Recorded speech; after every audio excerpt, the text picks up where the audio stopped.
دوسری جانب پاکستان نے عالمی مالیاتی منظرنامے میں نئی تاریخ رقم کر دی ہے۔ پاکستان دوسری ابھرتی معیشت قرار دے دیا گیا ہے۔ 4 سال ماہیوں میں ساکھ بہتر کر لی۔ بلومبرگ کے نئے اعداد و شمار نے عالمی اعتماد کی تصدیق کر دی ہے۔ بلومبرگ کے مطابق پاکستان ڈیفالٹ رسک میں کمی کے لحاظ سے دنیا میں دوسرے نمبر پر آ گیا ہے۔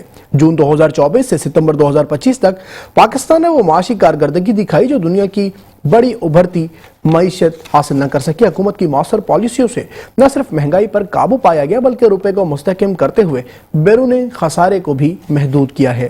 پاکستان نے عالمی مالیاتی منظرنامے میں نئی تاریخ رقم کر دی ہے۔ پاکستان دوسری ابھرتی معیشت قرار دے دیا گیا ہے۔ 4 سال ماہیوں میں ساکھ بہتر کر لی۔ بلومبرگ کے نئے اعداد و شمار نے عالمی اعتماد کی تصدیق کر دی ہے۔ بلومبرگ کے مطابق پاکستان ڈیفالٹ رسک میں کمی کے لحاظ سے دنیا میں دوسرے نمبر پر آ گیا ہے۔ جون 2024 سے ستمبر 2025 تک پاکستان نے وہ معاشی کارکردگی دکھائی جو دنیا کی بڑی ابھرتی معیشتیں حاصل نہ کر سکی۔ حکومت کی مؤثر پالیسیوں سے نہ صرف مہنگائی پر قابو پایا بلکہ روپے کو مستحکم کرتے ہوئے بیرونی خسارے کو بھی محدود کیا۔